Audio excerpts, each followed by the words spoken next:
that's what you're going to do. I think you need to include August changes as well. I think you probably. Those were voted to. And that's true. I think you're right, and I think that that's right because it says revisions, not certifications. Right. So I think you're absolutely right. So George, please do that when you print out the new copy. And then all we have to do is have Virginia sign it, and we'll get copies to everybody in hand. Now, let's have the vote. Everybody else set? Any questions? Okay. All in favor?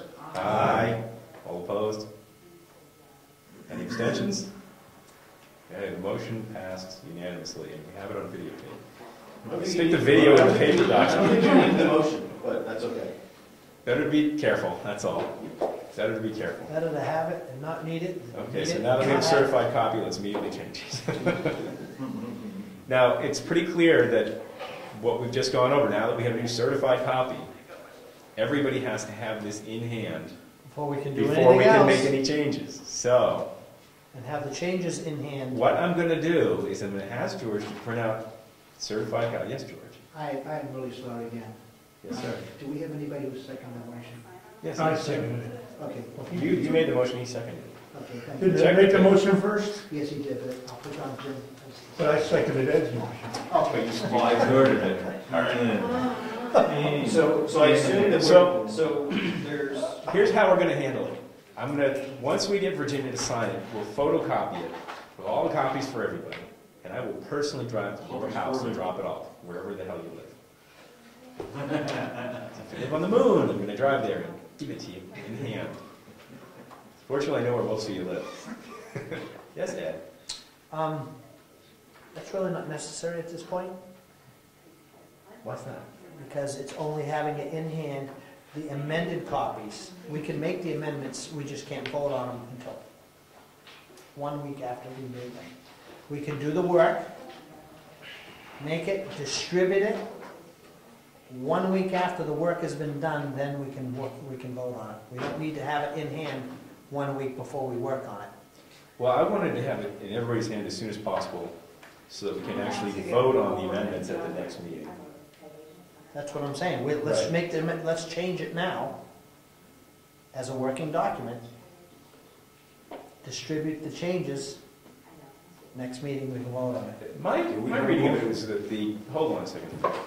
My reading of it was if we have a list of proposed amendments, which we do, which has all been emailed out about 50 times, that those are the amendments that have to be delivered to people 7 days in advance, not the certified copy.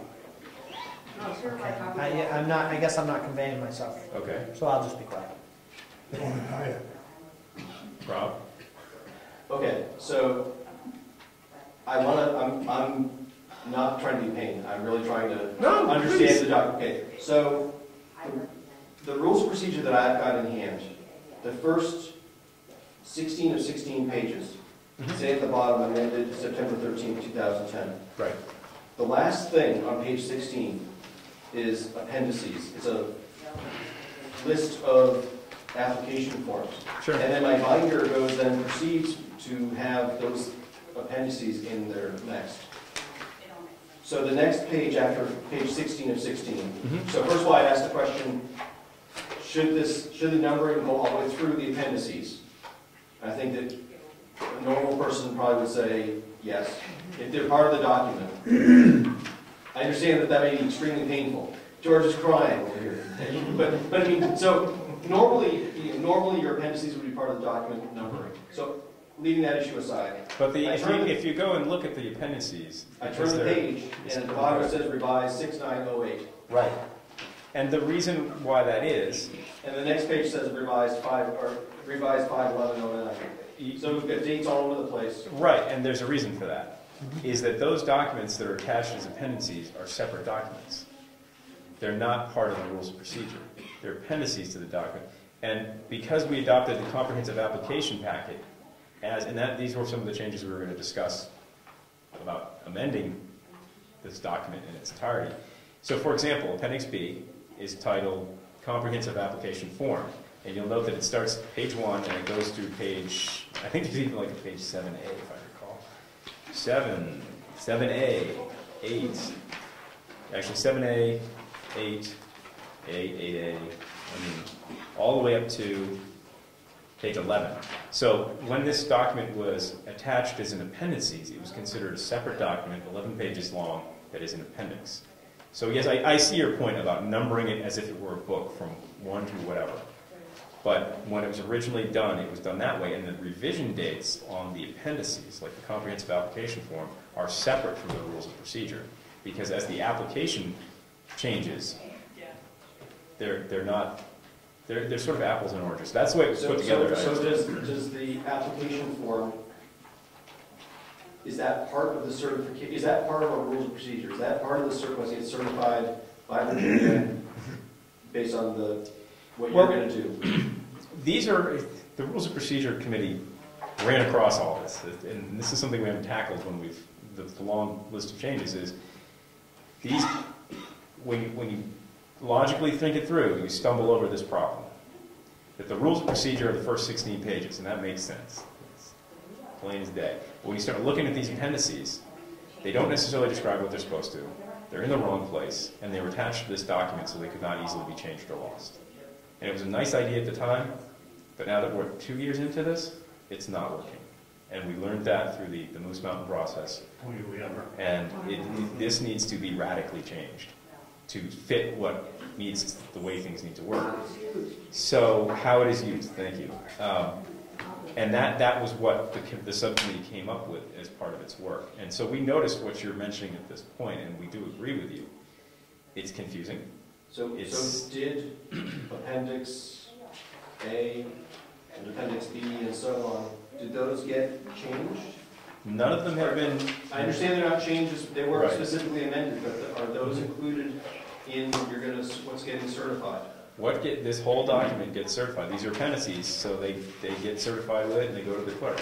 So as of now, that is our comprehensive application form, no matter how lousy it is, that's it. So can I suggest that we consider in the footer, including some additional information, like saying which first 16 pages, that particular page, which version of the first 16 pages that one goes to? Even if it keeps its own revision date, just to say that this is the comprehensive application form that was revised on 5/11/09, and that happens to be in effect with the 9/13/10 version of the rules of procedure. If they really are one document and they get certified together, yes. I understand you may want to keep the older date if we're going to edit these things independently, but it seems like it could lead to that much more confusion. Right. I see where you're getting at. That this date goes with, that we're, on all these 5 different, I don't know how many different dates there are, but 5 different dates really were certified for this 9/13/10. Right. It's crazy. It is not a great way to run the railroad, but we're stuck with it for the moment. Yes. From the committee, the planning board's wondering how do we use the rules of procedure, but then you have to imagine a guy who's coming in and needs a permit or needs an application for whatever it is that he needs, and he doesn't care if it's revised on August 12th, 2023. He wants the latest one that he can use and fill out and hand in. Well, so he doesn't care until his filing date. Right. And then whatever was in effect when he filed, that's what rules he gets. Well, we have to make it, well, my point is, Rob, that we have to make it as easy for him or her as we can. After all, that's what we're doing. We're dealing with the public. That's why we're doing something to say too. But you got your hand up? Yeah. On the rules of procedure here, we talked about this in length. We decided the amount of changes that had to go into the appendices should be brought before the entire board, because it's something that really wasn't in the auspices of the subcommittee. So it's something that now we have the document certified, we can approach getting it, straightening it out, making it more comprehensive, easier for somebody to use, easier for Joe on the street to be able to track through and find exactly what they need for the purpose. All I'm suggesting, I'm suggesting an administrative annotation to those pages just says, carries a single date.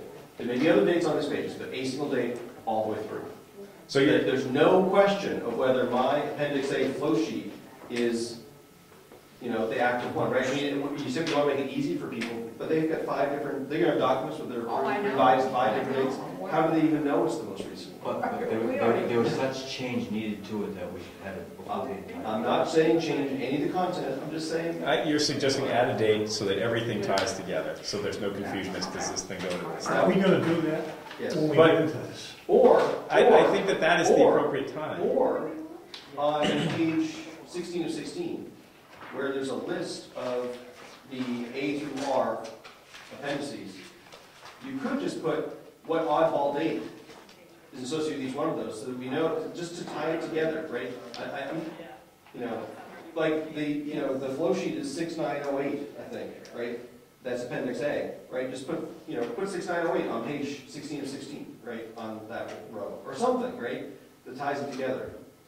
Because these things are going to float separately, and if you're going to tie it together, it's going to be, I'm confused, and I've got the whole thing right here. So. Let's let Eddie go real quick. Oh, thank you. I saw your arm, I just let you go. Why don't you just leave the revised dates and reprint the certified copy to say certified on every page, regardless of what the revised date is? And then when they look, they You know, can that's see a when great it was idea. revised, they can see that it's still certified as a work, the actual document. That's a good idea. Thank you. I'm just going to let a spoiler out of the bag. We haven't thought about what the Rules of Procedure Committee sent out. It's been at least a month now. One of the major recommendations is removing all these appendices. Oh, yeah. So, because it is, the quality, like what's in them is okay, some of them is okay, but 99% of this does not need to be in appendices to this document. And I think that's a discussion for a different meeting, not today. Second that. So, yes, Jim. Yeah, also, half of those documents, as you were saying, didn't need to be there. We discussed and we mentioned to the board that we should work on an actual job description and an activity. Like a Set handbook. up a handbook for George to work with, so it's easier for him to help compile this information and get it together and communicate with the public as far as what needs to be done for the particular team. Specifically, I'm thinking back to that connection. The human resources aspect of being the chairman of this board is that I'm supposed to oversee George's activities, and if we need to change what his functional duties are, we shouldn't have to go back and amend the rules of procedure to change his job. If instead of opening the mail on Tuesday, we want to open it on Thursday, we shouldn't have to amend the rules of procedure to do that. So logically, that's one of the discussions that will come up. Shoe shining duties. Yeah, whatever comes up. So we've certified this copy. We'll get it corrected and we'll have the clerk sign it tonight. It'll be Jennifer Sonricker instead of Virginia because Virginia's not here today. And we will make sure that everybody has a printed copy. Everybody. May I request that? Everybody in the universe, May yes. I request that it's a small thing, but it drives me crazy. Could you put binder holes in the copies that we get? Binder holes and... Yeah, If you want people to put it in the 3-ring binder, because I don't have. because otherwise, that big I view. know, it'll never make it in the I know. binder, otherwise. I know. Okay. No. I have a We binder. have a Thank bunch. you, Rob. I It'll be thought- stuffed in there. It'll be Yeah, stuffed in the I like binder. loose. All right, so that issue is done. Moving right along. We did, it's the third item there, further discussion of suggested changes to the rules of procedure. I think we've just done that. It's pretty clear that there's some technicalities that we want to make sure that we have covered regarding in-hand certified copies 7 days ahead. And I will make sure that everybody has a copy at least 7 days ahead of our next meeting, so we can really vote on some of these changes. Some of them are very tiny, like grammatical junk. Others are more substantive, and we've been kind of rolling this along now for 3 months. It's time to really get up to bat. So the last item on today's meeting is a discussion regarding the new FEMA maps, and this is a more serious topic. We do need to discuss it.